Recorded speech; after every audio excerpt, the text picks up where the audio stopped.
We've seen the protests at Tesla, the stock plunge. Is he doing permanent damage to the Tesla brand, or will this blowback let up?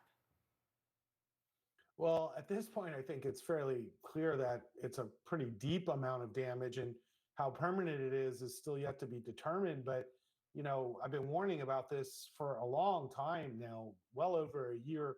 And as his roles have changed more and more in government and in politics and his opinions, it's had a bigger and bigger cost to Tesla. And it's really, really sad as a supporter of Tesla for so long and a believer in Tesla's mission to see it subverted by its own CEO into a political tool where people are actually protesting against a company that's critically important for climate change. It's crushing. So it just gives you an idea of how bad of a board of directors. Tesla's board of directors should all resign immediately. It's embarrassing they've let this happen to Tesla. Well, Ross, I do wonder, with somebody like Elon Musk, how influential would a board of advisors be? Do they have any real power, or is it performative?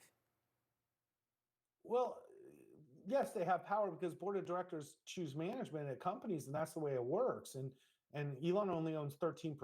87% of Tesla is owned by the public. And so they have an obligation to the NASDAQ as well to have an independent board, which they've been proven by Delaware courts not to have an independent board.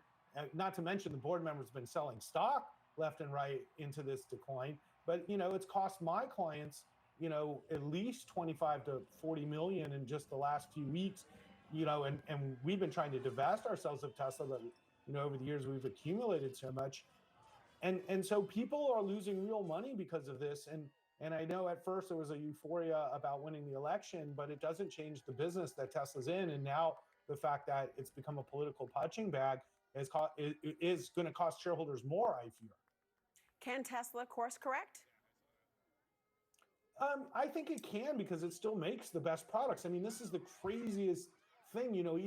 I was with my relatives this weekend, and they were telling me that, they've sold their Teslas. And I was like, you literally sold your Tesla? It's like to buy a worse car just because they don't want to drive a Tesla. And, I drive a Tesla, and the only saving grace I have is that everybody in West LA still has Teslas. So it's like everybody has their head down driving them. And, it's really almost like a case study on taking a brand that was, loved and valued extremely high, and then damaging it to a point where it's now become a negative being a Tesla.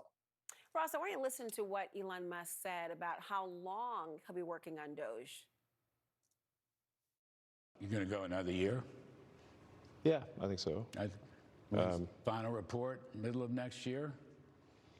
Well, we're just getting things done as opposed to writing a report. Like say, reports don't mean anything. You got to actually take action. Yes. What's your reaction to that amount of time? Is it sustainable for Musk to prioritize DOGE over his businesses, or to last for a year in that role? Well, I think he said it at the beginning of that interview that he's not doing a good job doing this all together, and he's a human being. And so he's not running Tesla. We know that. Most, if not every CEO that I can think of, even historically, has put 100% of their time into the business that they're being paid to run. And, being such a large shareholder of Tesla as well, he has, what one would think, a huge incentive to see Tesla do well.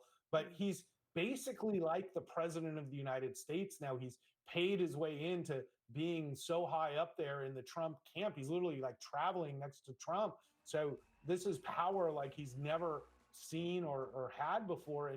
And I think he's addicted to it. So look, I don't blame him for trying to make government better. If that's his intent, it's certainly not a bad intent. But as a Tesla shareholder, he's let the company become the punching bag for all of his political, productivities.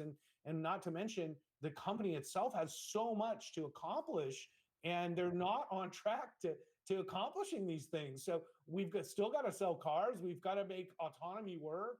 They want to make these robots. I mean, none of it's easy, and yet he's not there. So it's a critical year for Tesla.